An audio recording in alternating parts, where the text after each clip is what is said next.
Spring is the season of growth and new beginnings.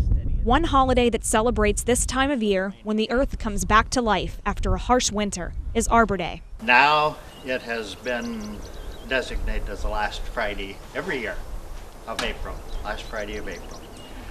So the National Arbor Day Society makes a push, and we make a push for planting trees, getting trees out there. The director of Westminster College's field station, Clarence Harms, explains the history behind Arbor Day. Europeans began settling here in the late 1700s, and they cut down the trees for two reasons. One, to use the wood for building barns and houses and whatever else, and the other was to clear the land so they could farm it. And our little microforest here is an attempt to capture just a little bit of the feeling. So someday, 100 years from now, it takes to grow a forest. You can come back and you can walk by your tree and admire it. The Microforest project is in its 15th year as of 2012, and Dr. Harms tells us how many trees have been planted so far. Well, we have planted over 1,300 trees. Not all of them live.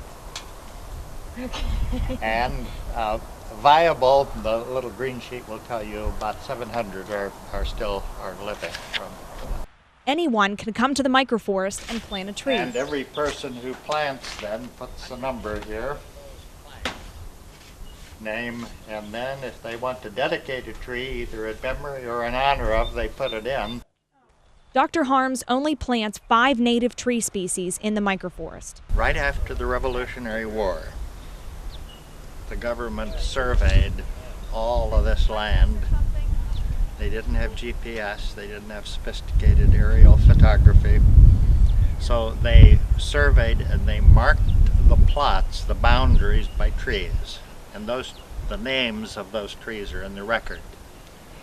So another retired prof and I went through hundreds of those survey records in Mercer and Lawrence counties to get an idea of what the trees were here. Dr. Harms says that Arbor Day should be celebrated all year long because it gives kids a chance to appreciate the earth. If a child grows up without seeing green, I'm convinced that child will be deprived. And I feel sorry for children who grow up in an inner city where they don't see green. They see very little grass, they see very few trees, and they certainly don't recognize the kind of trees. He also says he hopes to one day have a full forest. Our goal is to have 1,000 viable live trees of the combination that we want, and then to back off and let the forest do what it does. In other words, it will establish its own equilibrium.